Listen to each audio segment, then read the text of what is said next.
30 minutos antes de mi cirugía, estaba esperando en ese pasillo frío del hospital, con el corazón latiendo como un tambor descontrolado. Las paredes blancas parecían cerrarme cada vez más, y el olor a desinfectante me revolvía el estómago. Llevaba puesta esa horrible bata de hospital que te hace sentir vulnerable, expuesta, como si ya no fueras dueña ni de tu propia dignidad. A mis 72 años, nunca pensé que estaría ahí, esperando que me abrieran el pecho para operarme del corazón, rogando a Dios que todo saliera bien. Mi nombre es Antonia Dainais, y durante toda mi vida he sido una mujer fuerte, independiente. Después de que mi esposo murió hace 10 años, construí un imperio inmobiliario que vale más de $2 millones. Propiedades en el centro de la ciudad, apartamentos de lujo, terrenos que se valorizan cada año. Todo lo hice pensando en mi única hija, Elisa, y en mis nietos. Quería dejarles un futuro seguro, una herencia que les diera tranquilidad para toda la vida. Esa mañana, Elisa había llegado temprano al hospital. La vi aparecer por el pasillo con su vestido rojo elegante, tacones altos que resonaban contra el piso, y esa sonrisa que siempre me tranquilizaba. Mi hija, mi tesoro, la persona en quien más confiaba en este mundo. Leonardo, mi yerno, llegó poco después, vestido con su traje gris impecable, corbata perfectamente anudada, esa actitud de hombre exitoso que siempre me había parecido tan admirable. Durante 5 años, él había sido como el hijo que nunca tuve. Mamá, todo va a salir perfecto, me había dicho Elisa, acariciándome la mano con esos dedos suaves que recordaba desde que era una niña pequeña. El doctor González es el mejor cardiólogo de la ciudad. En unas horas estarás como nueva, corriendo por ahí como siempre. Leonardo asintió a su lado, con esa mirada segura que me daba tanta confianza. Doña Antonia, usted es una mujer muy fuerte. Esta cirugía no es nada para alguien como usted. Me sentía bendecida de tener una familia así. Elisa había estado conmigo en cada cita médica durante los últimos meses, organizando todo, preguntándole al médico sobre cada detalle del procedimiento. Leonardo se había encargado de hablar con el seguro médico, de coordinar los pagos, de asegurarse de que tuviera la mejor habitación privada del hospital. Parecían una pareja perfecta, unidos, preocupados genuinamente por mi bienestar. La habitación donde me encontraba era espaciosa, con ventanales grandes que dejaban entrar la luz dorada de la mañana. Había flores frescas en la mesa de noche que Leonardo había traído esa misma mañana, lirios blancos que perfumaban el ambiente y me recordaban a mi jardín en casa. En la pared colgaba un cuadro de paisaje montañoso que me daba una extraña sensación de paz, como si fuera una ventana hacia un mundo mejor, más tranquilo.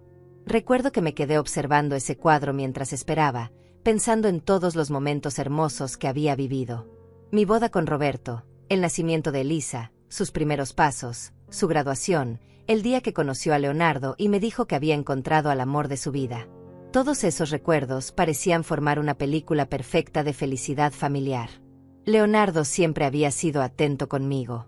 Cada domingo venía a almorzar a mi casa, me ayudaba con los documentos de las propiedades, me explicaba las inversiones con esa paciencia que pocos hombres jóvenes tienen con las mujeres mayores. Suegra, me decía con esa sonrisa encantadora, usted es muy inteligente para los negocios. Debería enseñarme más trucos. Y yo, como una tonta, me sentía halagada, orgullosa de tener un yerno tan respetuoso. Pero entonces, todo cambió en un instante que marcaría mi vida para siempre. Estaba recostada en esa camilla rígida, fingiendo dormir porque los nervios me tenían agotada, cuando los escuché hablar en el pasillo. Al principio, sus voces sonaban lejanas, pero se fueron acercando hasta quedar justo al otro lado de la puerta entreabierta de mi habitación. La voz de Leonardo llegó clara, conspiratoria, cargada de una emoción que jamás había escuchado en él. Elisa, en 3 horas todo habrá terminado.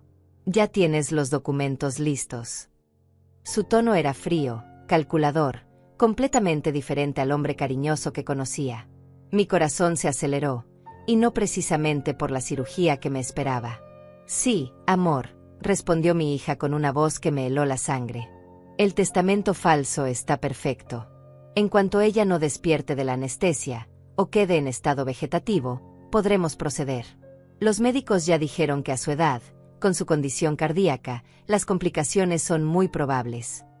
Me quedé completamente paralizada. ¿Testamento falso? ¿Estado vegetativo? ¿De qué estaban hablando? Mis propios hijos, La gente en quien más confiaba, estaban ahí parados, discutiendo mi muerte como si fuera un trámite de negocios. Perfecto, continuó Leonardo, y pude escuchar cómo se frotaba las manos con satisfacción. Ya hablé con el notario corrupto. En cuanto tengamos el certificado de defunción, o el dictamen de incapacidad mental, podemos transferir las propiedades. Los apartamentos del centro valen $1.200.000, los terrenos otros $600.000, y la casa principal otros $200.000. Casi $2 millones. Elisa. Seremos ricos. Y lo mejor de todo, agregó mi hija con una risa que me atravesó como un cuchillo, es que nadie sospechará nada. Todos pensarán que fue una complicación natural de la cirugía. Una muerte accidental, o en el peor de los casos, quedará como un vegetal y podremos manejar sus bienes con poder notarial. Mi propia madre, reducida a una firma en un documento. En ese momento, sentí como si el mundo se me cayera encima. La habitación comenzó a dar vueltas, las paredes blancas se volvieron borrosas, y una náusea terrible me subió por la garganta. ¿Cómo era posible que mi propia hija, la niña que había criado con tanto amor, estuviera planeando mi muerte? ¿Cómo era posible que ese hombre que consideraba como un hijo estuviera calculando el valor de mi vida en dólares? Mis manos comenzaron a temblar de una manera incontrolable, y tuve que morderme los labios para no gritar. Cada palabra que salía de sus bocas era como una puñalada directa al corazón. Mi propia sangre, mi propia hija, estaba ahí parada calculando cuánto dinero obtendría de mi muerte. Era algo tan surreal, tan imposible de procesar, que por un momento pensé que tal vez estaba alucinando por los medicamentos preoperatorios. ¿Y si algo sale mal con el plan?, escuché preguntar a Elisa, y su voz sonaba nerviosa, como si finalmente estuviera considerando las consecuencias de lo que estaban tramando. ¿Qué pasa si ella sobrevive a la cirugía sin complicaciones? ¿Qué pasa si se despierta perfectamente bien? Leonardo soltó una risa siniestra que jamás olvidaré. Tranquila, amor. Ya me encargué de eso también. Hablé con Marco, el enfermero de turno nocturno. Le pagué $5.000 para que, accidentalmente, le administre una dosis extra de morfina durante la recuperación. Será imposible detectarlo en la autopsia, parecerá una complicación postoperatoria normal. Sentí que la sangre se me helaba en las venas. ¿Marco? ¿El enfermero que siempre me había parecido tan gentil, tan profesional? ¿Él también estaba involucrado en esta conspiración diabólica? Mi mundo se estaba desmoronando pieza por pieza, y yo no podía hacer nada más que quedarme ahí, fingiendo estar dormida, mientras escuchaba los detalles de mi propio asesinato. Perfecto, respondió Elisa, y el alivio en su voz me enfermó por completo. Entonces no importa lo que pase en la cirugía. De una manera u otra, esta noche mamá no estará más entre nosotros. Y mañana por la mañana seremos millonarios. Exactamente. Y piénsalo bien, Elisa. Ya no tendremos que fingir que nos importa. Ya no tendremos que venir todos los domingos a escuchar sus historias repetitivas sobre el pasado. Ya no tendremos que soportar sus consejos sobre cómo manejar nuestro matrimonio. Finalmente seremos libres y ricos. Cada palabra era un martillo golpeando mi alma. ¿Historias repetitivas? ¿Consejos molestos? Durante todos estos años, yo había creído que disfrutaban de mi compañía, que valoraban nuestra relación familiar. Me había esforzado tanto por ser una buena madre, una buena suegra, una buena abuela. Les había dado todo lo que tenía, no solo materialmente, sino emocionalmente. Y resulta que todo había sido una mentira, una actuación perfecta para mantenerme confiada hasta el momento de ejecutar su plan macabro. Lo único que me molesta un poco, continuó Elisa con un tono reflexivo, es que los niños van a preguntar por la abuela. ¿Qué les vamos a decir? Les diremos que la abuela era muy vieja, que su corazón ya no podía más, y que ahora está en el cielo cuidándolos desde arriba. Los niños olvidan rápido, Elisa. En unos meses ya ni se acordarán de ella. Y cuando crezcan, solo recordarán que su abuela les dejó una herencia que les permitió tener una vida cómoda. Mis nietos. Mis pequeños tesoros de 5 y 7 años. Pensé en sus caritas angelicales, en cómo corrían hacia mí cada domingo gritando «Abuela Antonia», con esa alegría pura que solo los niños pueden sentir. Recordé las tardes que pasábamos jugando en el jardín, las historias que les contaba antes de dormir, las galletas que horneábamos juntos. ¿Todo eso iba a desaparecer? Iban a crecer pensando que su abuela simplemente se había ido, sin saber que sus propios padres habían planificado su muerte. Además, agregó Leonardo con una frialdad que me estremeció, con $2 millones podemos mudarnos a Miami. Empezar una nueva vida, lejos de este lugar. Los niños se adaptarán rápido al cambio. Podrán ir a las mejores escuelas privadas. Tendremos una casa en la playa, un estilo de vida completamente diferente. Me encanta esa idea, respondió Elisa con entusiasmo genuino. Siempre he soñado con vivir cerca del mar. Y con ese dinero podríamos viajar por Europa, comprar ropa de diseñador, cenar en los mejores restaurantes. Sería la vida perfecta. La vida perfecta construida sobre mi cadáver. La vida perfecta financiada con la sangre de la mujer que les había dado todo. Era tan grotesco, tan inhumano, que no podía creer que estuviera escuchando estas palabras de boca de mi propia hija. La niña que había cargado en mis brazos, que había alimentado, que había consolado cuando tenía pesadillas, que había aplaudido en cada función escolar, que había apoyado en cada decisión importante de su vida. ¿Y el funeral?, preguntó Leonardo con un pragmatismo escalofriante. ¿Algo elegante o lo mantenemos simple? Algo elegante pero no demasiado costoso, respondió Elisa inmediatamente. Tenemos que aparentar dolor, pero no queremos gastar mucho dinero de la herencia en el funeral. Un ataúd decente, flores bonitas, y una ceremonia emotiva donde podamos llorar convincentemente delante de todos.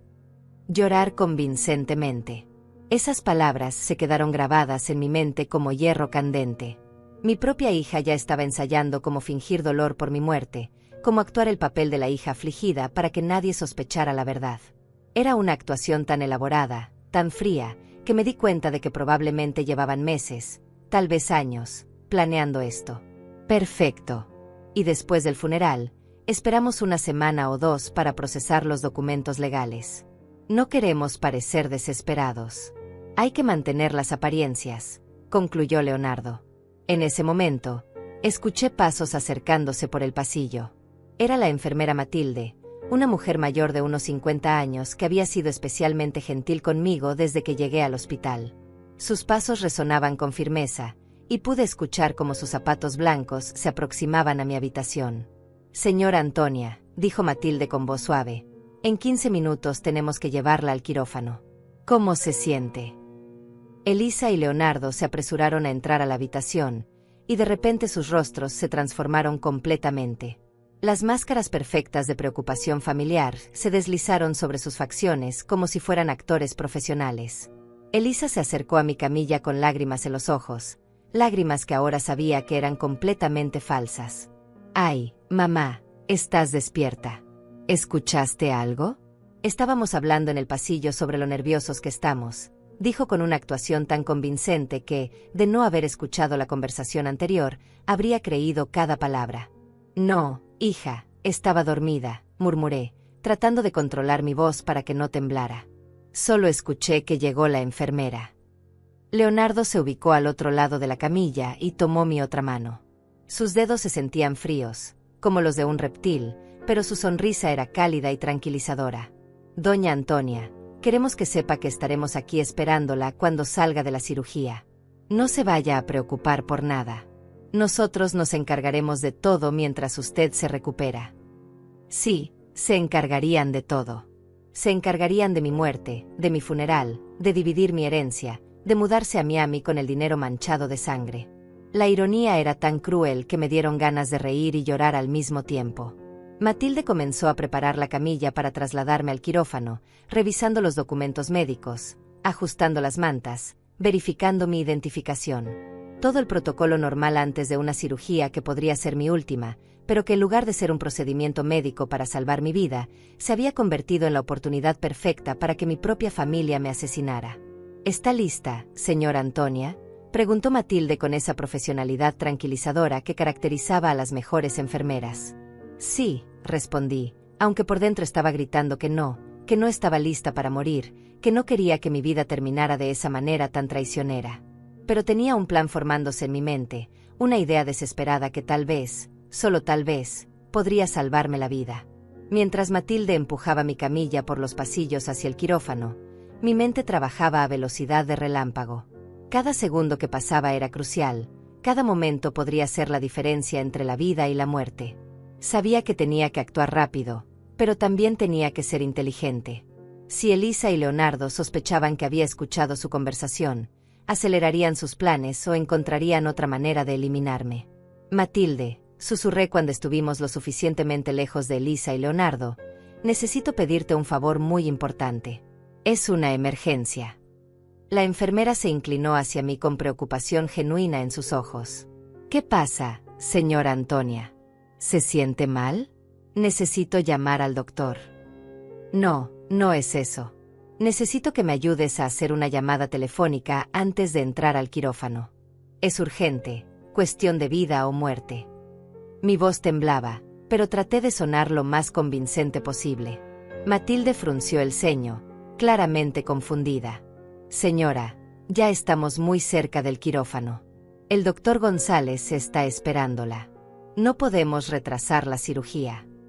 Por favor, le supliqué, agarrando su mano con la poca fuerza que tenía.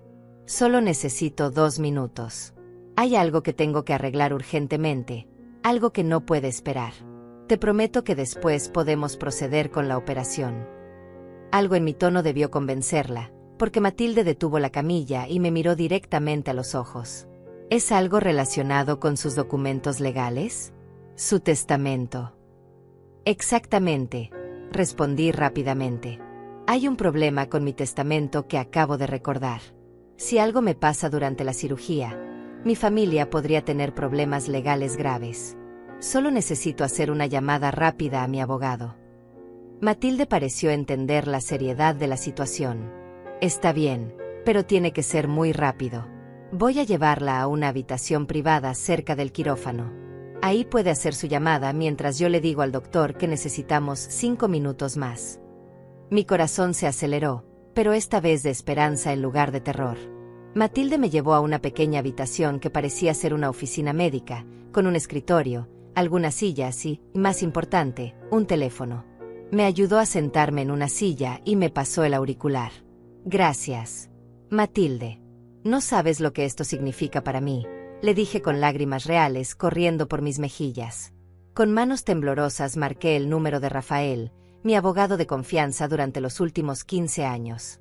Rafael había manejado todos mis asuntos legales desde la muerte de mi esposo, había estructurado mis inversiones, había redactado mi testamento real, y más importante, era una de las pocas personas en el mundo en quien confiaba completamente. El teléfono sonó 1, 2, 3 veces. Por favor, Rafael, contesta, rogué mentalmente. En la cuarta tonada, escuché su voz familiar. Oficina de Rafael Morales. Habla Rafael. Rafael, soy Antonia Dainais. Estoy en el Hospital San José, a punto de entrar a cirugía, y necesito tu ayuda urgentemente. Es una emergencia de vida o muerte. Su tono cambió inmediatamente al escuchar la urgencia en mi voz. Señora Antonia, ¿qué está pasando? ¿Está bien? No, Rafael, no estoy bien. Acabo de descubrir algo terrible. Elisa y Leonardo están planeando matarme durante o después de la cirugía para quedarse con mi herencia. Tienen un testamento falso y han sobornado al personal del hospital. Hubo un silencio tenso al otro lado de la línea. Señora Antonia, ¿está segura de lo que me está diciendo? Esas son acusaciones muy graves. Completamente segura, Rafael. Los escuché hablar. Tienen todo planeado. Un enfermero llamado Marco va a administrarme morfina extra durante la recuperación para matarme. Tienen un notario corrupto listo para procesar un testamento falso. Ya están planeando mudarse a Miami con mi dinero. Dios mío, murmuró Rafael. ¿Dónde está usted exactamente ahora? En una habitación cerca del quirófano. Tengo tal vez 2 minutos antes de que venga la enfermera a buscarme. Rafael, necesito que me saques de aquí inmediatamente. No puedo entrar a esa cirugía. Es una trampa. Entiendo. Escúcheme atentamente, señora Antonia. ¿Puede caminar? ¿Puede moverse por su cuenta? Sí, estoy débil, pero puedo caminar. El problema es que estoy en bata de hospital y no tengo mi ropa ni mis documentos. No se preocupe por eso. Voy a enviar a mi asistente Samara inmediatamente al hospital con ropa y todo lo que necesite. Mientras tanto, usted tiene que salir de ese quirófano como sea. Invente cualquier excusa, pero no se deje operar hoy. ¿Y si sospechan algo? ¿Y si se dan cuenta de que los escuché? Mantenga la calma y actúe normalmente. Dígales que se siente muy nerviosa, que quiere posponer la cirugía unos días. Es normal que los pacientes tengan miedo antes de una operación mayor. Mientras tanto, yo voy a contactar a las autoridades y vamos a exponer todo este plan. Escuché pasos acercándose por el pasillo. Rafael, alguien viene. ¿Qué hago? Tranquila. Voy a colgar ahora, pero quiero que sepa que en 30 minutos Amara estará ahí con un plan de escape. Mientras tanto, gane tiempo como pueda. Y señora Antonia, si siente que está en peligro inmediato, grite, haga escándalo, llame la atención de todo el hospital. Mejor que piensen que está loca a que terminen matándola. Gracias, Rafael. Eres mi única esperanza. Colgué el teléfono justo cuando Matilde apareció en la puerta. Señora Antonia, ya terminó su llamada. El doctor González está esperándola en el quirófano. Matilde, dije, tratando de sonar lo más convincente posible. Después de hablar con mi abogado me di cuenta de que hay algunos problemas legales que tengo que resolver antes de la cirugía. ¿Sería posible posponerla hasta mañana? La enfermera me miró con sorpresa. Señora, eso es muy inusual. El doctor ya está preparado, el equipo quirúrgico está listo, y su familia está esperando afuera. ¿Está segura de que quiere cancelar? No cancelar, solo posponer un día. Es que mi abogado me dijo que si algo me pasa durante la operación, hay algunos documentos que podrían causar problemas legales a mi familia. Prefiero arreglar eso primero para tener paz mental. Matilde pareció entender mi preocupación. Bueno, tendré que hablar con el doctor González y con la coordinadora de cirugías. Esto va a causar algunos inconvenientes, pero sí es realmente importante para usted. Es muy importante, Matilde. Te lo agradezco mucho. Mientras Matilde salía a hablar con el equipo médico, yo me quedé sentada en esa silla, con el corazón latiendo tan fuerte que parecía que se me iba a salir del pecho. Había ganado algunos minutos preciosos, pero sabía que lo más difícil estaba por venir. Tenía que enfrentar a Elisa y Leonardo, tenía que actuar como si no supiera nada, y tenía que encontrar una manera de salir del hospital sin despertar sospechas. Unos minutos después, Matilde regresó acompañada del doctor González, un hombre de unos 60 años con barba gris y expresión seria. Señora Dainais, dijo el doctor, Matilde me contó que quiere posponer la cirugía. Debo decirle que esto es muy inusual. Hemos preparado todo para operar hoy, y su condición cardíaca no admite mucha demora. Doctor, lo entiendo perfectamente, y le pido disculpas por el inconveniente. Pero acabo de darme cuenta de que hay algunos asuntos legales urgentes que debo resolver. Sería solo un día de diferencia. No sería posible programarla para mañana. El doctor me estudió cuidadosamente. ¿Se siente bien físicamente? No hay ningún problema médico que la esté preocupando. No, doctor. Físicamente me siento igual que esta mañana. Es solo que necesito tener paz mental antes de entrar al quirófano. Está bien, suspiró el doctor González. Vamos a reprogramar la cirugía para mañana a la misma hora. Pero quiero que sepa que no podemos hacer esto frecuentemente. Su corazón necesita esta intervención urgentemente. Lo entiendo, doctor. Mañana estaré lista, se lo prometo. Pero por dentro sabía que mañana no estaría ahí. En 24 horas, si todo salía según el plan de Rafael, estaría lejos de ese hospital, lejos de esa trampa mortal que mi propia familia había preparado para mí. El doctor González salió de la habitación para informar al equipo quirúrgico sobre el cambio de planes, y Matilde me ayudó a regresar a mi habitación original. Con cada paso que dábamos por ese pasillo blanco, yo sentía que caminaba por una cuerda floja sobre un abismo. Cualquier movimiento en falso, cualquier gesto sospechoso, podría alertar a Elisa y Leonardo de que algo había cambiado. Cuando llegamos a mi habitación, encontré a mi hija y mi yerno exactamente donde los había dejado. Elisa estaba sentada en la silla junto a la ventana, revisando su teléfono celular, mientras Leonardo caminaba de un lado al otro con esa impaciencia nerviosa que ahora entendía perfectamente. No era preocupación por mi bienestar, era ansiedad por ejecutar su plan macabro. ¿Qué pasó, mamá? preguntó Elisa inmediatamente al verme regresar en la camilla. ¿Por qué no te llevaron al quirófano? Decidí posponer la cirugía hasta mañana, respondí, tratando de mantener mi voz lo más normal posible. Me puse muy nerviosa y sentí que necesitaba un día más para prepararme mentalmente. Leonardo se acercó a la camilla con una expresión que intentaba ser comprensiva, pero yo podía ver la frustración brillando en sus ojos. Doña Antonia, ¿está segura de esa decisión? Los doctores dijeron que era importante hacer la cirugía lo antes posible. Sí, estoy segura. Es solo un día de diferencia. Mañana me sentiré más tranquila. Cada palabra que pronunciaba era un esfuerzo sobrehumano para mantener la compostura. Elisa intercambió una mirada rápida con Leonardo, una mirada cargada de significado que antes habría pasado desapercibida para mí, pero que ahora podía interpretar perfectamente. Era frustración, era preocupación por ver sus planes retrasados, era la comunicación silenciosa de dos cómplices cuyo cronograma acababa de alterarse. Bueno, mamá, si esa es tu decisión, nosotros la respetamos, dijo Elisa, levantándose para acercarse a mí. Lo importante es que te sientas cómoda y tranquila. Pero había algo diferente en su actitud. Sus movimientos eran más tensos, su sonrisa más forzada. Era como si hubiera detectado que algo no estaba del todo bien, aunque no podía identificar exactamente qué. ¿Sabes qué, mamá?, continuó Elisa. Tal vez sea mejor que te quedes sola un rato para descansar.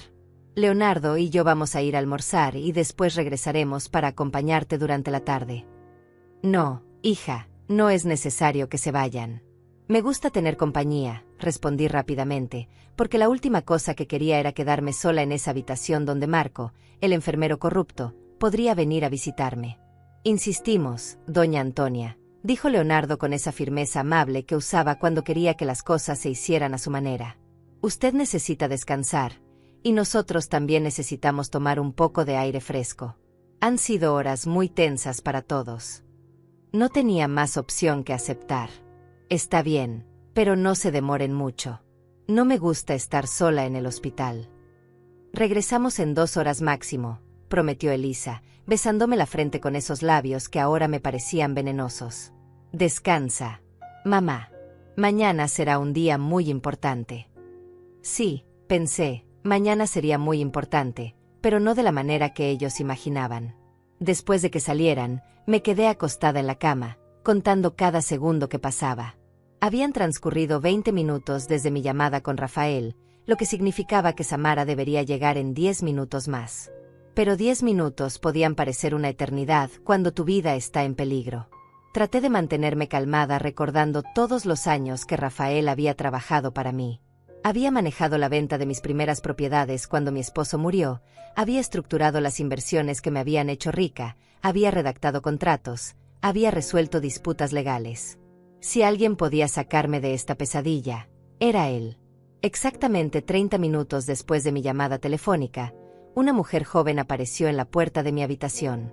Era Samara, la asistente de Rafael, una chica de unos 25 años con cabello castaño recogido en una cola de caballo y vestida con un traje ejecutivo gris. Llevaba una maleta pequeña y una expresión de determinación que me llenó de esperanza. Señora Dainais, dijo en voz baja, acercándose a mi cama, soy Samara, trabajo con el abogado Rafael Morales. Él me envió para ayudarla. Gracias a Dios, susurré, sintiendo un alivio enorme. Trajiste lo que necesito. Todo está aquí, respondió Samara, abriendo la maleta. Ropa cómoda, zapatos, documentos de identidad, dinero en efectivo, y las llaves de un auto que está esperándola en el estacionamiento del hospital. Samara sacó un conjunto de ropa sencilla, jeans, una blusa blanca, una chaqueta ligera y zapatos deportivos. Todo en mi talla exacta. Rafael había pensado en cada detalle. ¿Cuál es el plan?, pregunté mientras me incorporaba lentamente en la cama. El señor Rafael está en este momento presentando una denuncia formal ante la Fiscalía. Tiene grabación de su llamada telefónica como evidencia inicial, y ya solicitó una investigación completa sobre su hija, su yerno, y el enfermero Marco. Mientras tanto, tenemos que sacarla de aquí inmediatamente. ¿Y cómo vamos a hacer eso sin que nadie nos vea? Samara sonrió con una confianza que me tranquilizó. Ya me encargué de eso. Hablé con la administración del hospital y les dije que usted había solicitado ser trasladada a una clínica privada para obtener una segunda opinión médica. Es completamente legal y normal en casos de cirugías cardíacas complejas. Brillante, murmuré, impresionada por la eficiencia de Rafael y su equipo. Tiene que vestirse rápidamente, señora Dainais. En 5 minutos vendrá un camillero oficial a buscarla para el traslado. Su hija y su yerno no estarán de regreso por 1 hora, según mis cálculos, así que tenemos tiempo suficiente. Me levanté de la cama con piernas temblorosas, pero con una determinación férrea. Era la primera vez en horas que sentía que tenía control sobre mi propia vida. Samara me ayudó a quitarme la bata del hospital y a ponerme la ropa que había traído. Los jeans me quedaban perfectos, la blusa era suave y cómoda, y los zapatos deportivos me dieron una sensación de estabilidad que no había sentido desde la mañana. ¿Estoy presentable?, pregunté, mirándome en el pequeño espejo de la habitación. Perfecta. Parece una señora normal saliendo del hospital después de una consulta rutinaria. Nadie sospechará nada. Samara guardó mi bata de hospital en la maleta y revisó que no quedara ninguna evidencia de lo que acababa de pasar. Después, me entregó una carpeta con documentos. Estos son los papeles del traslado médico. Si alguien pregunta algo, usted va a la Clínica San Rafael para una consulta cardiológica especializada. El doctor Herrera la está esperando allá. ¿Realmente hay un doctor Herrera esperándome? Por supuesto. El señor Rafael se encargó de todo. Usted realmente va a tener una consulta médica completa para documentar su estado de salud actual. Eso será importante para la investigación legal. En ese momento escuchamos pasos en el pasillo. Samara y yo nos tensamos, pero era exactamente quien esperábamos, un camillero uniformado con una silla de ruedas. «¿Señora Antonia Dainais?», preguntó el hombre, un señor mayor de unos 50 años con expresión profesional. «Vengo a trasladarla a la Clínica San Rafael». «Sí, soy yo», respondí, sintiendo que mi corazón se aceleraba nuevamente, pero esta vez de emoción en lugar de terror. Samara me ayudó a sentarme en la silla de ruedas y puso la maleta en mis piernas. «Recuerde, señora Dainais, mantenga la calma. Todo está bajo control». Mientras el camillero empujaba mi silla por los pasillos del hospital, yo sentía como si estuviera escapando de una prisión. Cada metro que avanzábamos me alejaba de la trampa mortal que mi propia familia había preparado. Pasamos por la recepción, por la sala de espera, por los consultorios médicos, y finalmente llegamos a la entrada principal. El sol de la tarde me golpeó la cara como una caricia divina. Hacía solo unas horas, había entrado a ese hospital creyendo que iba a una cirugía que me salvaría la vida. Ahora sabía que había estado a punto de entrar voluntariamente a mi propia ejecución. «El auto está allá», dijo Samara, señalando un sedán plateado estacionado cerca de la entrada. «Las llaves están en mi bolso. Puede caminar hasta allá». «Por supuesto», respondí, levantándome de la silla de ruedas con una energía que no había sentido en semanas. «Samara, no sé cómo agradecerte todo esto». «No me agradezca a mí, señora Dainais. Agradézcale al señor Rafael cuando lo vea. Él movió cielo y tierra para organizar todo esto en 30 minutos». Caminamos hasta el auto y Samara me ayudó a subir al asiento del pasajero. Cuando cerró la puerta y se sentó al volante, finalmente pude exhalar completamente por primera vez desde que había escuchado esa conversación terrible. «¿A dónde vamos ahora?», pregunté mientras Samara encendía el motor. «Primero a la Clínica San Rafael para su consulta médica. Después a un lugar seguro donde podrá descansar mientras el señor Rafael maneja la situación legal. Su hija y su yerno van a tener una gran sorpresa cuando regresen al hospital». Mientras nos alejábamos del hospital, miré por el retrovisor y vi el edificio haciéndose más pequeño en la distancia. Era el lugar donde había estado a punto de morir, pero también era el lugar donde había comenzado mi resurrección. Mientras Samara conducía por las calles de la ciudad, yo no podía dejar de mirar por los espejos retrovisores, esperando ver el auto de Leonardo aparecer en cualquier momento. Mis manos temblaban ligeramente, pero ya no era solo de miedo, sino también de una extraña mezcla de adrenalina y esperanza que no había sentido en años. «Señora Dainais», dijo Samara, notando mi nerviosismo, «puede relajarse. En este momento su hija y su yerno están almorzando tranquilamente, creyendo que usted está descansando en su habitación del hospital. No se van a dar cuenta de nada hasta dentro de una hora, cuando regresen y descubran que se fue. ¿Y qué va a pasar cuando se den cuenta? ¿No van a tratar de buscarme? Por supuesto que sí. Pero para entonces, usted ya estará en un lugar completamente seguro, rodeada de testigos, y con documentación médica que compruebe que está perfectamente lúcida y en control de sus facultades mentales. Ellos no podrán hacer nada. La Clínica San Rafael estaba ubicada en una zona elegante de la ciudad, rodeada de jardines bien cuidados y con una arquitectura moderna que inspiraba confianza. Era completamente diferente del hospital donde había estado, más pequeña, más personal, más acogedora. El doctor Herrera resultó ser un hombre de unos 60 años, con cabello canoso y una sonrisa genuina que me tranquilizó inmediatamente. Su consulta estaba decorada con diplomas médicos, fotografías de familia y plantas que le daban un ambiente hogareño. Señora Dainais, dijo después de hacerme un examen médico completo, según todos los estudios que acabamos de realizar, usted está en excelente condición física y mental para una persona de su edad. Su presión arterial está estable, su ritmo cardíaco es normal, y mentalmente está completamente alerta y orientada. ¿Eso significa que no necesito la cirugía urgentemente?, pregunté, esperanzada. Bueno, usted sí tiene una condición cardíaca que eventualmente requerirá intervención quirúrgica, pero no es una emergencia inmediata. Podríamos esperar algunas semanas, incluso meses, para programarla adecuadamente. Definitivamente no era necesario operarla hoy mismo. Esas palabras fueron como música para mis oídos. Elisa y Leonardo habían elegido ese día específico no porque fuera médicamente urgente, sino porque era conveniente para sus planes criminales. Doctor, continué, necesito preguntarle algo muy importante. Si yo hubiera sido operada hoy y durante la recuperación me hubieran administrado una dosis extra de morfina, ¿qué habría pasado? El doctor Herrera frunció el ceño gravemente. Una sobredosis de morfina en un paciente postoperatorio podría causar depresión respiratoria severa, coma, e incluso muerte. ¿Por qué me pregunta eso, señora Dainais? Porque creo que alguien estaba planeando hacer exactamente eso. El doctor se puso visiblemente serio. Esa es una acusación muy grave. Si usted tiene sospechas de que alguien quería lastimarla deliberadamente, debe reportarlo a las autoridades inmediatamente. Ya lo estamos haciendo, doctor. Mi abogado está manejando la situación. Después de completar todos los exámenes médicos y obtener copias de todos los resultados, Samara y yo nos dirigimos al lugar que sería mi refugio temporal, una suite en un hotel de lujo en el centro de la ciudad. Rafael había pensado en todo. Era un lugar donde estaría segura, cómoda y rodeada de testigos las 24 horas del día. La suite era espaciosa y elegante, con una vista espectacular de la ciudad.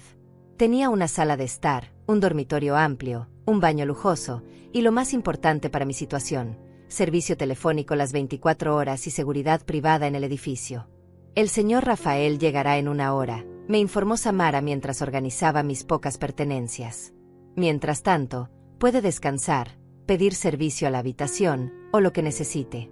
Yo me quedaré aquí hasta que él llegue. Me senté en el sofá de la sala y por primera vez en todo el día pude procesar realmente lo que había pasado.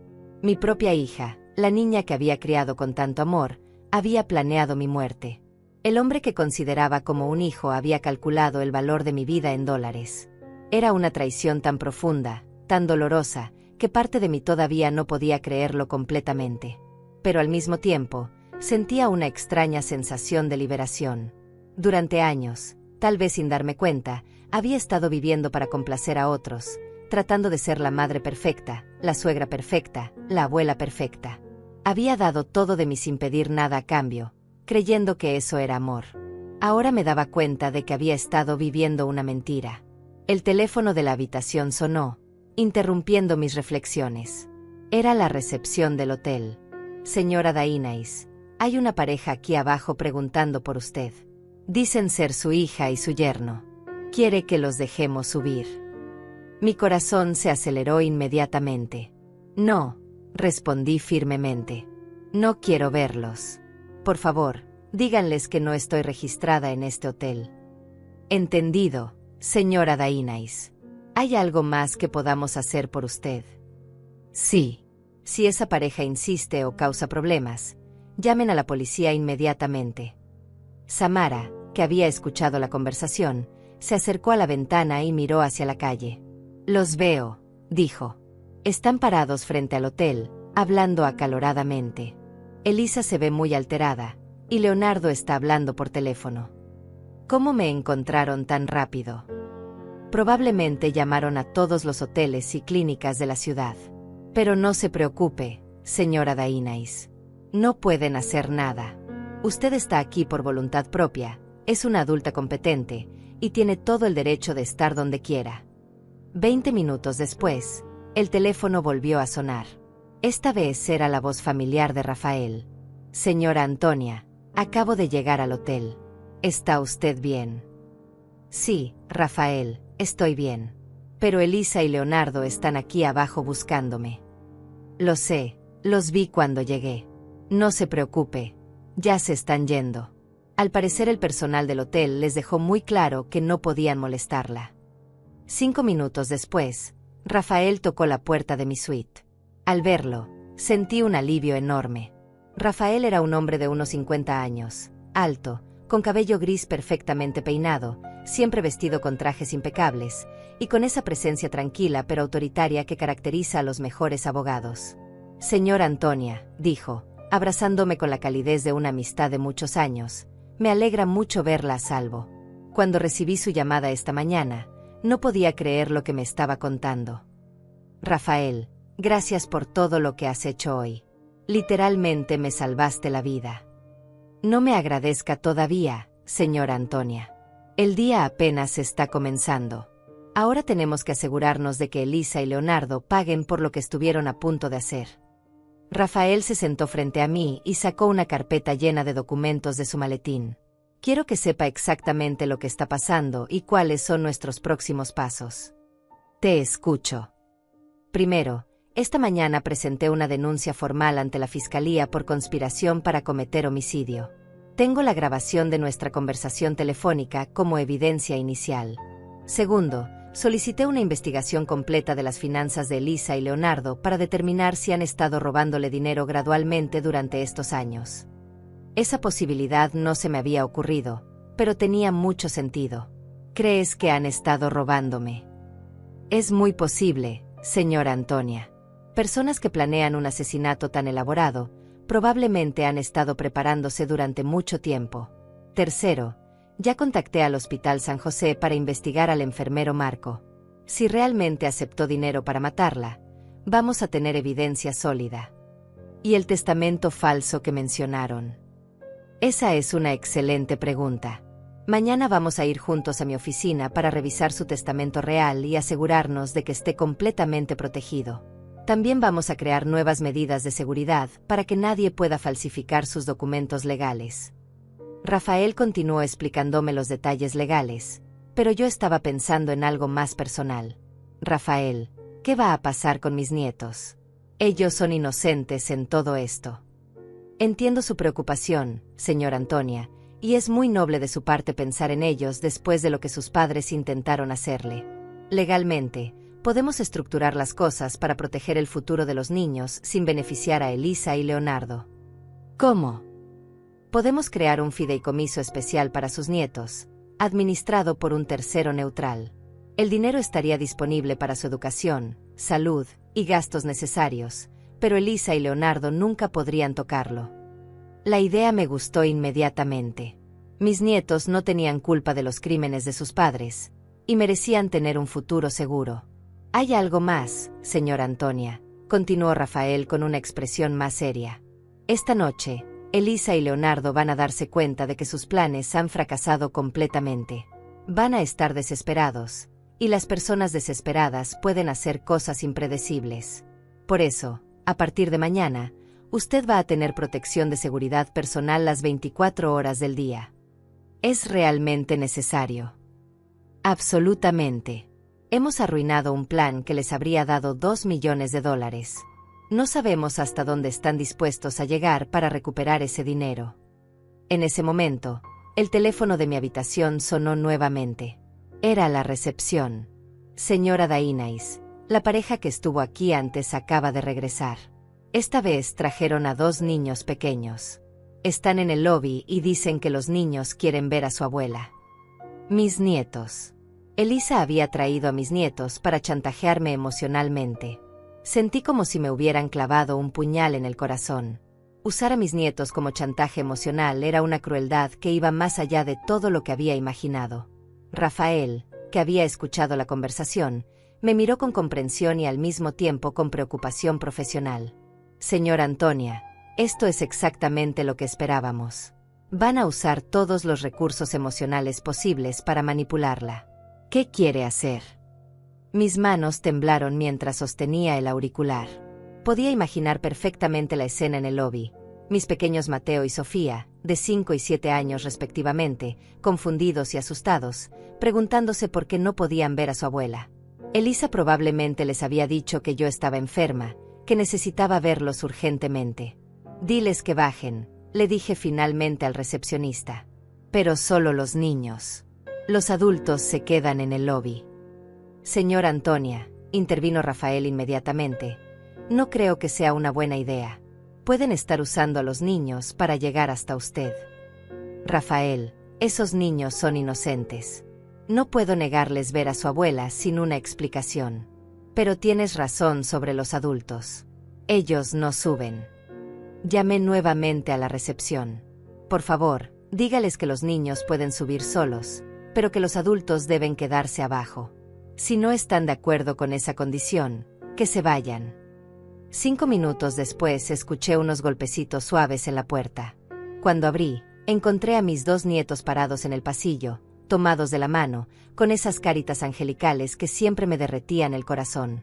Mateo llevaba su camiseta favorita de superhéroes, y Sofía tenía puesto un vestido rosado que yo le había regalado en su último cumpleaños.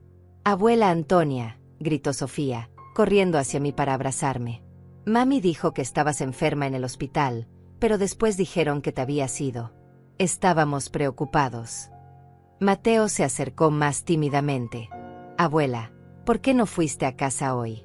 Mami y papi estaban muy enojados. Dijeron palabras feas en el auto. Los abracé a ambos, sintiendo como las lágrimas comenzaban a correr por mis mejillas. Estos eran mis tesoros, los únicos inocentes en toda esta pesadilla. No tenían idea de que sus padres habían planeado asesinar a su abuela para robar su dinero. «Mis amores», les dije, llevándolos al sofá de la suite, «la abuela está bien. Solo tuve que cambiar algunos planes en el hospital, y ahora estoy quedándome en este hotel por unos días». «¿Por qué en un hotel?», preguntó Sofía con esa curiosidad típica de los niños. «¿Por qué no en tu casa?». Rafael, que había estado observando silenciosamente desde una esquina de la habitación, se acercó con una sonrisa amable. «Hola, niños. Soy Rafael, el abogado de su abuela. Ella está quedándose aquí porque tiene algunas cosas importantes de trabajo que resolver». Mateo lo miró con desconfianza. «¿Eres bueno? Mami dice que algunos abogados son malos». «Yo soy de los buenos», respondió Rafael con una sonrisa genuina. «Mi trabajo es proteger a su abuela y asegurarme de que esté segura». Durante los siguientes 20 minutos, traté de actuar con normalidad, jugando con mis nietos, escuchando sus historias sobre la escuela, preguntándoles sobre sus amigos. Pero todo el tiempo, mi mente estaba trabajando furiosamente, tratando de entender cómo iba a manejar esta situación a largo plazo. «Abuela», dijo Sofía de repente, «¿por qué mami y papi no pueden subir? Están tristes abajo». Mami estaba llorando. Esa pregunta me partió el alma. ¿Cómo explicarle a una niña de 7 años que su madre había planeado matar a su abuela? ¿Cómo proteger su inocencia mientras me protegía a mí misma? A veces los adultos tenemos conversaciones difíciles que los niños no necesitan escuchar, respondí cuidadosamente. Mami y papi van a entender. Lo importante es que ustedes sepan que la abuela los ama muchísimo, más que a nada en el mundo. ¿Vas a venir a nuestra casa el domingo como siempre?, preguntó Mateo. Mi corazón se quebró completamente. Los domingos en mi casa con mis nietos habían sido lo mejor de mi vida durante los últimos años. Pero ahora sabía que todo había sido una mentira, una representación teatral para mantenerme confiada hasta que llegara el momento de ejecutar sus planes. No sé, mi amor. Las cosas van a ser un poco diferentes durante un tiempo. Pero siempre van a poder ver a su abuela. Eso se los prometo. Rafael me hizo una seña discreta, señalando su reloj. Los niños habían estado conmigo durante media hora, y probablemente Elisa y Leonardo estarían cada vez más impacientes en el lobby. Mis tesoros, les dije, tienen que regresar con mami y papi ahora. Pero quiero que recuerden algo muy importante. Pase lo que pase, su abuela los ama más que a su propia vida. Está bien. Los abracé fuertemente, inhalando ese aroma dulce que tienen los niños pequeños, memorizando la sensación de sus bracitos alrededor de mi cuello. No sabía cuándo los volvería a ver, ni bajo qué circunstancias. Te amo, abuela, susurró Sofía en mi oído. Y yo te amo a ti, mi princesa. Y a ti también, Mateo. Después de que los niños se fueron, me quedé parada junto a la ventana, viendo cómo Elisa, Leonardo y mis nietos salían del hotel y subían a su auto. Desde mi perspectiva en el 10º piso, parecían figuras diminutas, pero podía ver la tensión en sus movimientos, la manera agresiva en que Leonardo cerró la puerta del auto. Eso fue muy valiente de su parte, dijo Rafael, acercándose a la ventana. Sé lo difícil que debe haber sido. Rafael, necesito saber algo. ¿Es posible que yo pueda mantener una relación con mis nietos sin tener contacto con Elisa y Leonardo? Legalmente, es complicado pero no imposible. Como abuela, usted tiene ciertos derechos de visita, especialmente si puede demostrar que es importante para el bienestar emocional de los niños. Pero va a ser una batalla legal larga y difícil. No me importa qué tan larga o difícil sea. Esos niños son lo único puro que me queda en esta vida. No voy a permitir que sus padres me los quiten también. El teléfono de la habitación sonó nuevamente. Esta vez era una voz diferente en la recepción, más formal, más oficial. Señora Dainais, soy el jefe de seguridad del hotel. Tenemos un problema. La pareja que vino a buscarla ha regresado nuevamente, pero esta vez trajeron reporteros y cámaras de televisión. Están afuera del hotel alegando que usted ha sido secuestrada y que están preocupados por su bienestar. Rafael y yo intercambiamos miradas de alarma. Esta era una escalada que no habíamos anticipado. ¿Reporteros?, pregunté incrédula. Sí, señora. Hay 2 camiones de noticias estacionados afuera, y la pareja está dando entrevistas diciendo que usted desapareció misteriosamente del hospital y que sospechan que alguien la tiene contra su voluntad. Rafael tomó el teléfono inmediatamente. Habla el abogado Rafael Morales. Soy el representante legal de la señora Dainais. Quiero que sepa que ella está aquí completamente por voluntad propia, en pleno uso de sus facultades mentales, y bajo ninguna circunstancia está siendo retenida contra su voluntad. Entiendo, señor Morales, pero los reporteros están pidiendo una declaración directa de la señora Dainais para confirmar que está bien. Rafael me miró interrogativamente. Era mi decisión. Dígales que en 1 hora, la señora Dainais dará una conferencia de prensa en el lobby del hotel para aclarar toda la situación, respondí con una determinación que me sorprendió a mí misma. Rafael colgó el teléfono y me miró con preocupación. Señora Antonia, ¿está segura de que quiere hacer esto? Una conferencia de prensa es muy pública, muy definitiva. Una vez que usted acuse públicamente a su hija y su yerno, no habrá vuelta atrás. Rafael, ellos fueron los que decidieron hacer esto público. Ellos fueron los que trajeron reporteros y cámaras. Si quieren jugar sucio, podemos jugar sucio. Pero esta vez, yo voy a ganar. Por primera vez en todo el día, sentí una fuerza interior que no sabía que tenía. Ya no era la víctima asustada que había escapado del hospital esa mañana. Ya no era la anciana ingenua que había confiado ciegamente en su familia. Era Antonia Dainais, una mujer que había construido un imperio de $2 millones desde cero, y estaba lista para luchar. Está bien, dijo Rafael, abriendo su maletín nuevamente. Entonces vamos a preparar una conferencia de prensa que nunca van a olvidar. Pero primero, necesito que me cuente cada detalle de la conversación que escuchó esta mañana. Cada palabra, cada nombre, cada cifra. Si vamos a hacer esto, vamos a hacerlo completamente. Durante los siguientes 40 minutos, Rafael y yo preparamos cuidadosamente mi declaración. Repasamos cada detalle de los eventos del día, organizamos las evidencias que teníamos, y planificamos exactamente qué iba a decir y cómo iba a decirlo. Recuerde, señora Antonia, me dijo Rafael mientras bajábamos en el elevador hacia el lobby, mantenga la calma, hable claramente, y diga solo la verdad. La verdad siempre es su mejor defensa. Cuando las puertas del elevador se abrieron, pude ver el lobby lleno de reporteros, cámaras y flashes de fotografías. En primera fila estaban Elisa y Leonardo, con expresiones de shock y terror absoluto. Finalmente se habían dado cuenta de que su víctima perfecta no era tan perfecta después de todo. Era hora de comenzar mi venganza. El lobby del hotel se había transformado en un circo mediático. Había al menos una docena de reporteros con micrófonos, 3 cámaras de televisión y fotógrafos disparando flashes constantemente. El gerente del hotel había improvisado un pequeño podio cerca de la recepción, y las sillas estaban organizadas en filas como si fuera una conferencia de prensa presidencial. Cuando apareció el elevador y me vieron salir, el murmullo de conversaciones se detuvo abruptamente. Todos los ojos se dirigieron hacia mí, una mujer de 72 años, vestida sencillamente con jeans y blusa blanca, caminando con paso firme hacia el podio. Rafael me acompañaba a mi lado derecho, irradiando esa confianza profesional que solo los mejores abogados poseen.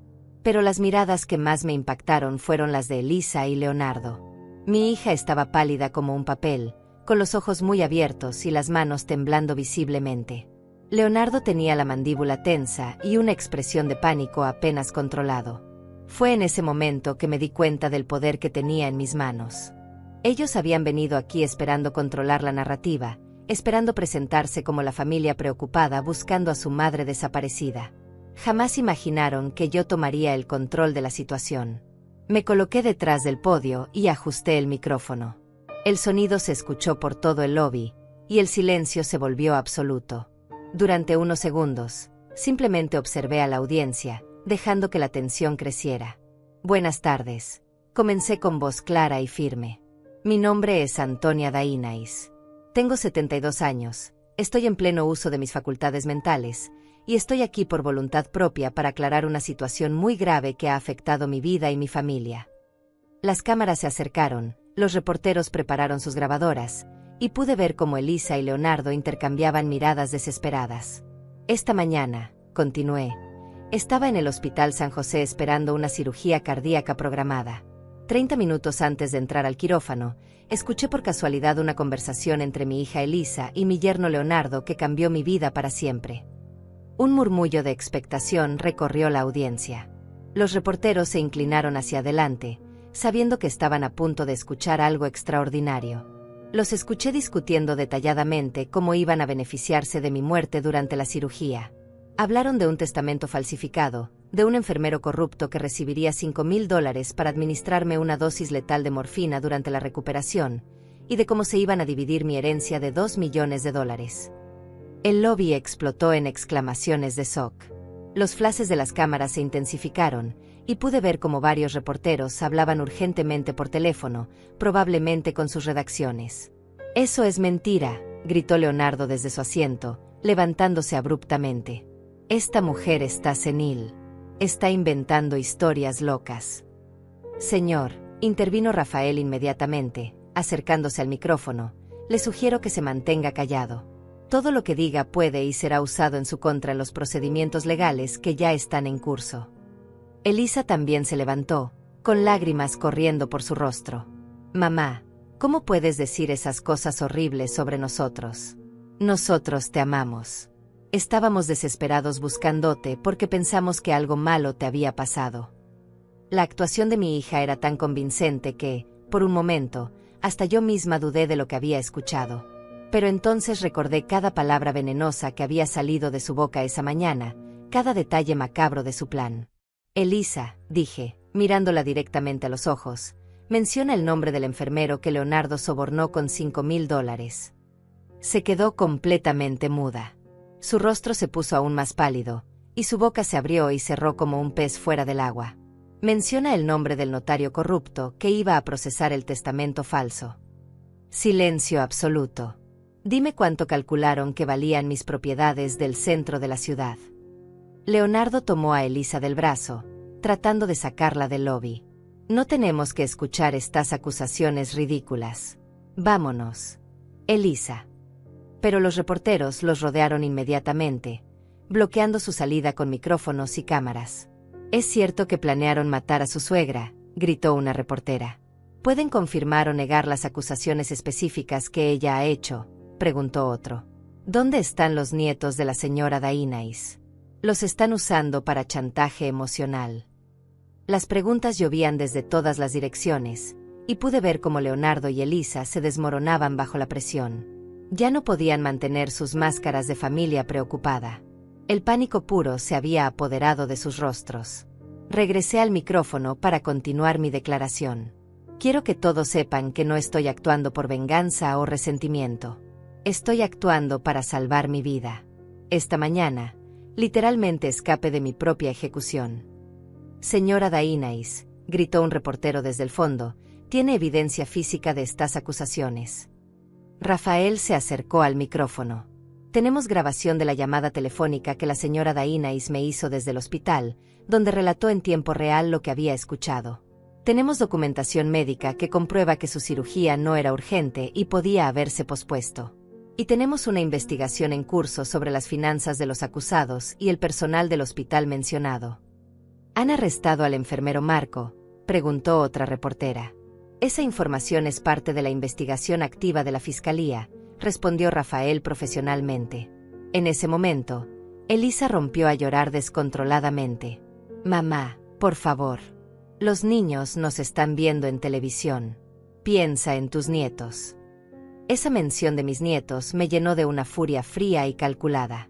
¿Ahora te preocupas por los niños, Elisa? Cuando planeaste dejarlos huérfanos de abuela para comprarte una casa en Miami. La precisión de ese detalle la golpeó como una bofetada. Había mencionado específicamente Miami durante su conversación de la mañana, un detalle que yo no podría haber inventado. No dijimos nada de Miami, murmuró Leonardo, pero su voz era tan débil que apenas se escuchó. No, respondí, sacando una libreta pequeña de mi bolso. También dijeron que con $2 millones podrían viajar por Europa, comprar ropa de diseñador, cenar en los mejores restaurantes. Quieren que continúe leyendo mis notas. El color se drenó completamente de sus rostros. Se dieron cuenta de que no solo los había escuchado, sino que había documentado meticulosamente cada detalle de su conversación. Señora Dainais, preguntó un reportero de televisión, ¿qué va a pasar ahora con su relación con su hija y su yerno? Era la pregunta que había estado esperando, la oportunidad de enviar mi mensaje más importante. Mi relación con estas personas ha terminado para siempre, declaré con una firmeza que resonó por todo el lobby. Cuando alguien planea tu asesinato por dinero, no hay perdón posible, no hay reconciliación posible. La confianza, una vez rota de esta manera, jamás se puede reparar. ¿Y sus nietos? Mis nietos son inocentes en todo esto. Haré todo lo que esté legalmente en mi poder para mantener una relación con ellos, protegiendo su futuro financiero a través de fideicomisos que sus padres jamás podrán tocar. Elisa soltó un grito ahogado al escuchar eso. La realización de que no solo habían perdido la herencia, sino que yo activamente los estaba excluyendo de cualquier beneficio futuro, la golpeó como un martillo. No puedes hacer eso, gritó. Somos tu familia. Mi familia no habría planeado mi muerte, respondí fríamente. Mi familia no habría calculado el valor de mi vida en dólares. Mi familia no habría sobornado enfermeros para envenenarme. Ustedes dejaron de ser mi familia esta mañana, cuando decidieron que yo valía más muerta que viva. Los reporteros estaban escribiendo furiosamente, las cámaras capturaban cada gesto, cada lágrima, cada momento de esta confrontación devastadora. Sabía que esta conferencia de prensa sería noticia nacional, tal vez internacional. La historia de una anciana que descubrió el plan de asesinato de su propia familia y logró escapar era el tipo de drama que cautivaba a las audiencias. Una última cosa, agregué, acercándome más al micrófono. Quiero enviar un mensaje a todas las personas mayores que me están escuchando, no confíen ciegamente, ni siquiera en su propia familia. Protejan sus documentos legales, mantengan control sobre sus finanzas, y siempre, siempre tengan un abogado independiente que vele por sus intereses. Rafael asintió con aprobación. Mi mensaje de empoderamiento para otros adultos mayores era perfecto. Tomarán acciones legales, gritó un reportero. Ya las estamos tomando, respondió Rafael. Hemos presentado cargos criminales por conspiración para cometer homicidio, y estamos investigando posible fraude financiero que podría haber estado ocurriendo durante años. Era el golpe final. No solo estábamos acusándolos del plan de asesinato, sino que habíamos sembrado la semilla de que podría haber más crímenes financieros en el pasado. Leonardo finalmente logró abrirse paso entre los reporteros, arrastrando a Elisa hacia la salida. Pero antes de irse, se volteó y me gritó con una voz llena de veneno: «Esto no se va a quedar así, vieja loca. Te vamos a quitar todo lo que tienes». Esas palabras fueron captadas por todas las cámaras y micrófonos presentes. Era la confirmación pública de que sus intenciones hacia mí no eran nada amorosas. Había sellado su propio destino con esa amenaza pública. Mientras salían del hotel, perseguidos por reporteros y cámaras, yo me quedé parada detrás del podio, sintiendo una mezcla extraña de triunfo y tristeza profunda. Había ganado esta batalla, pero había perdido a mi familia para siempre. Pero al menos seguía viva para luchar otro día. Las siguientes 48 horas fueron un torbellino mediático como nunca había experimentado en mi vida. La conferencia de prensa se había viralizado en todas las redes sociales, los noticieros nacionales habían convertido mi historia en su titular principal, y mi teléfono no paraba de sonar con llamadas de periodistas, productores de televisión, e incluso ofertas para escribir un libro sobre mi experiencia. Rafael había contratado 2 guardaespaldas profesionales que se turnaban para protegerme las 24 horas del día. No era paranoia, era una precaución necesaria después de la amenaza pública que Leonardo había hecho frente a las cámaras. Un hombre que planea el asesinato de su suegra por dinero es capaz de cualquier cosa cuando ve que sus planes se desmoronan. «Señora Antonia», me dijo Rafael durante nuestro desayuno en la suite del hotel, «tengo noticias importantes sobre la investigación». «Te escucho». Primero, arrestaron a Marco, el enfermero. Cuando los investigadores le mostraron las imágenes de la conferencia de prensa y le dijeron que Leonardo ya lo había mencionado por nombre, se quebró inmediatamente. Confesó todo: los $5,000, el plan de la morfina extra, las conversaciones que tuvo con Leonardo durante las últimas semanas. Sentí una mezcla de satisfacción y horror. Por un lado, teníamos la confirmación definitiva de que todo lo que había escuchado era real. Por otro lado, era aterrador saber que tan cerca había estado de una muerte planificada meticulosamente.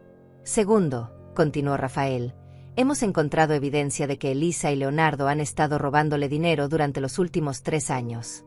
Pequeñas cantidades al principio, pero que fueron aumentando gradualmente. En total, calculamos que le sustrajeron aproximadamente $300,000.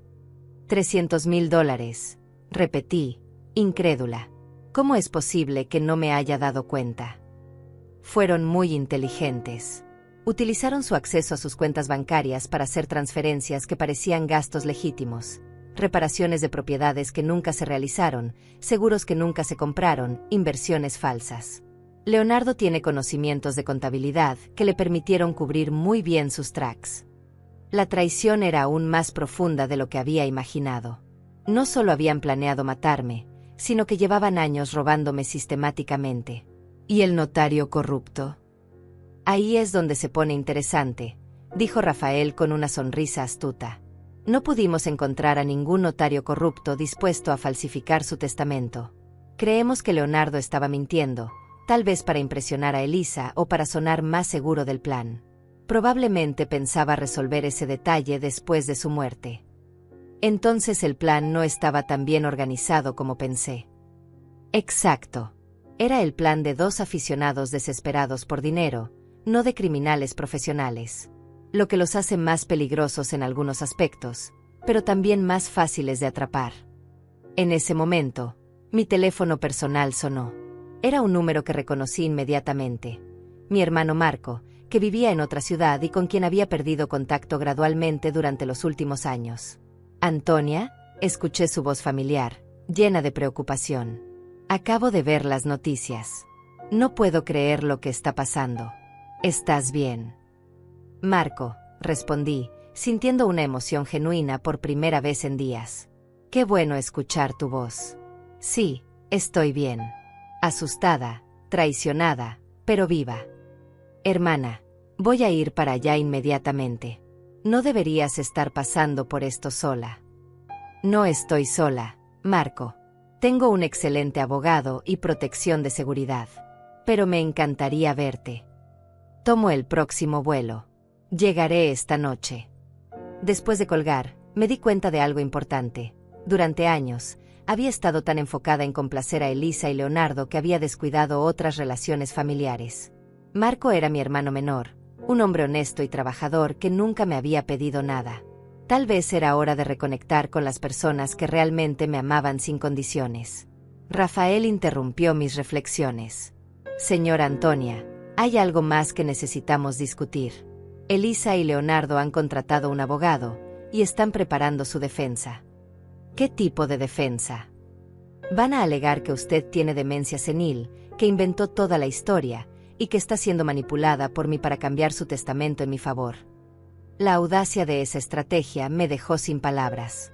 ¿Cómo pueden alegar demencia cuando tengo exámenes médicos que comprueban que estoy perfectamente lúcida? Van a argumentar que los exámenes fueron realizados después de que yo supuestamente la manipulé, y que por tanto no son válidos. También van a traer testigos que digan que usted ha estado confundida últimamente. ¿Qué testigos? Probablemente vecinos, empleados domésticos, cualquiera a quien puedan convencer o pagar para que diga lo que necesitan. La realización de que la batalla apenas estaba comenzando me golpeó como una ola fría. Había ganado la primera ronda con la conferencia de prensa, pero ellos no se iban a rendir fácilmente. $200,000 ya robados más 2 millones en herencia potencial valían la pena luchar sucio. ¿Qué hacemos?, pregunté. Documentamos todo. Grabamos todas nuestras conversaciones, fotografiamos todos nuestros encuentros, recopilamos testimonios de personas que puedan dar fe de su lucidez mental. Y más importante, usted debe continuar viviendo su vida normalmente, demostrando día a día que está en pleno control de sus facultades. Esa tarde, mientras Rafael trabajaba en los documentos legales, yo me senté junto a la ventana de mi suite, mirando la ciudad que se extendía ante mí.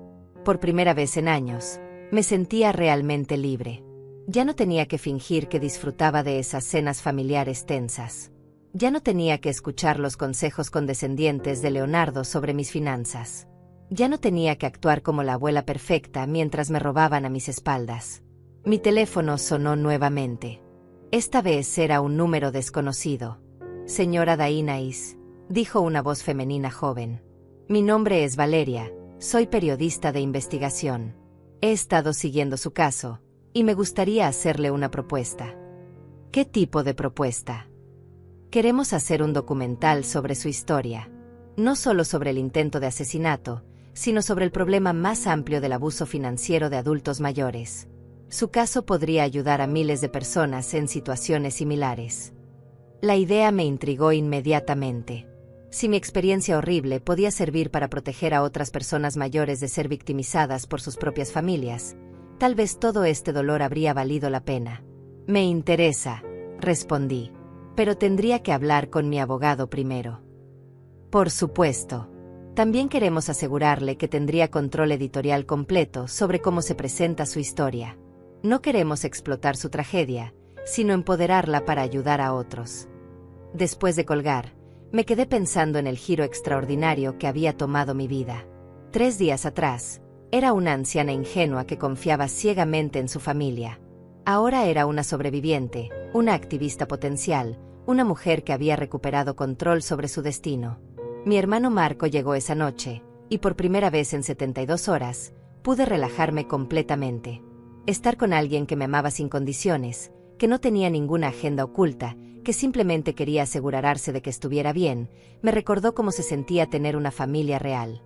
Antonia, me dijo mientras cenábamos en la suite, siempre supe que había algo extraño en Leonardo. Demasiado encantador, demasiado interesado en tus negocios. Pero nunca imaginé que llegaría a esto. ¿Por qué nunca me dijiste nada? Porque tú parecías feliz. Y después de que Roberto murió, me daba miedo que pensaras que estaba celoso de tu nueva familia. Era otra lección dolorosa pero importante. A veces las personas que realmente nos aman se quedan calladas para no herirnos, mientras que las que nos quieren dañar nunca dejan de hablar dulcemente. Esa noche, por primera vez desde el hospital, dormí profundamente. Mañana comenzaría una nueva fase de mi vida, y estaba lista para enfrentarla. 6 meses después de esa conferencia de prensa que cambió mi vida, estoy sentada en mi nueva oficina, revisando los documentos finales del juicio. Rafael acaba de llamar para confirmar lo que ya sabíamos que iba a pasar, Elisa y Leonardo fueron condenados a 8 años de prisión por conspiración para cometer homicidio y fraude financiero. Marco, el enfermero corrupto, recibió 5 años por intento de homicidio. La justicia finalmente había llegado. El documental que Valeria produjo sobre mi historia se convirtió en un fenómeno nacional. Titulado La abuela que se salvó, ha sido visto por más de 5 millones de personas y ha inspirado cambios en las leyes de protección para adultos mayores en 3 estados.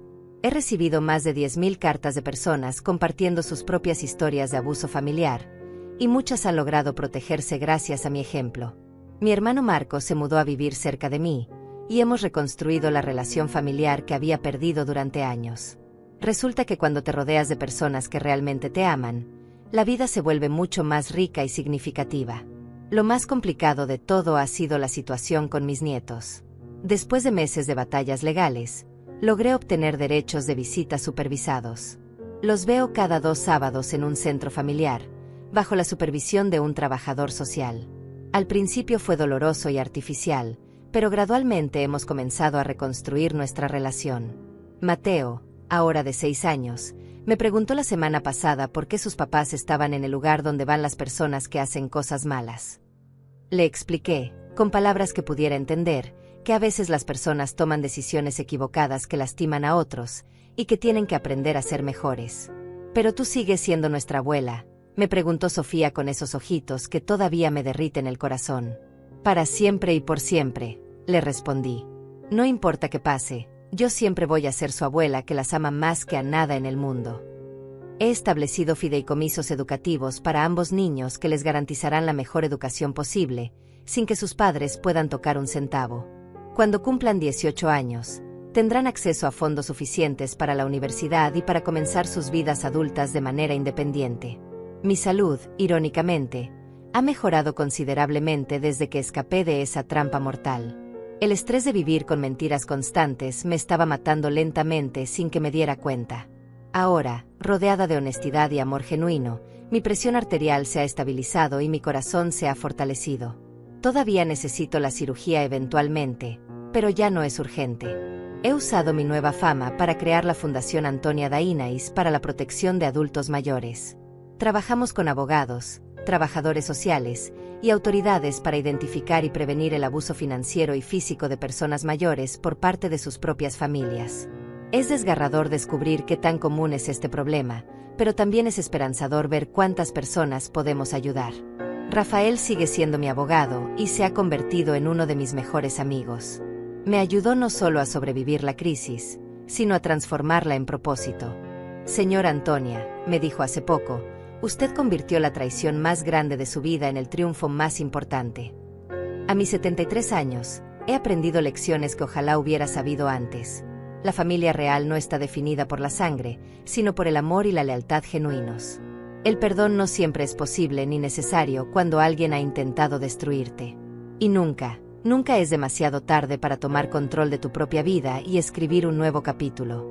Elisa me ha enviado varias cartas desde la prisión, rogándome que la perdone, alegando que todo fue idea de Leonardo, que ella era víctima de manipulación. Pero yo sé la verdad. Escuché su voz esa mañana en el hospital, escuché la frialdad con la que calculaba mi muerte, escuché la emoción genuina cuando hablaba de gastarse mi dinero en Miami. No hay perdón para eso. No hay segunda oportunidad para alguien que planea tu asesinato. Leonardo, por su parte, sigue manteniendo que soy una vieja loca que inventó todo. Incluso desde la cárcel, continúa con su narrativa de victimización.